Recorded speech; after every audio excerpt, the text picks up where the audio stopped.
Сәлем достар, қалдарыңыз қалай? Сіздермен Тағдырға сен түрік телехикаясының алдыңғы бөлімдері.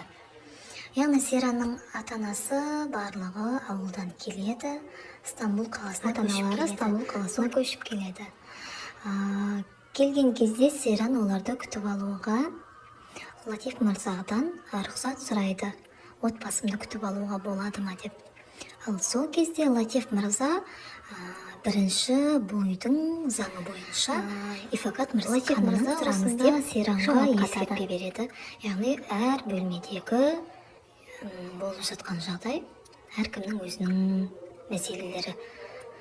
Сол үшін артық кетпеуін сұрайды. Және Серан келіп Ифакат ханымның отбасына барып күтіп алуға рұқсат сұрайды. Ифакат ханымды өзінің қайнатасымен көріп қалады.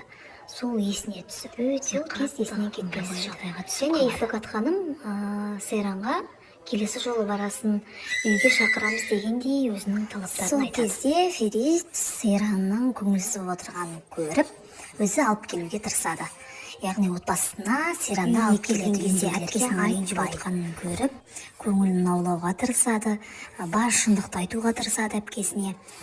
Әпкесімен сөйлесіп, бар шындықты айтып, өздерінің арасындағы түсініспеушілікті туырлап бір-бірімен қайта татуласып болғаннан соң, Серан әпкесін қыдыртуға, дүкен аралауға алып шығады. Ол жерде екеуі бірге бақытты, әртүрлі көйлектерді киіп, барлығын бір-біріне көрсетіп, қуанып. Яғни қарасаңыздар, бұл киноның желісі бойынша Серан мен Ферит екеуін қайта бір-бірін жақсы көріп бастап жатқанын көруге болады.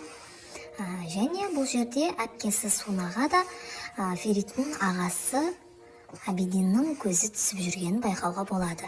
Сосын барлығы бірге көйлек алып, осында келіп аралап көтереді.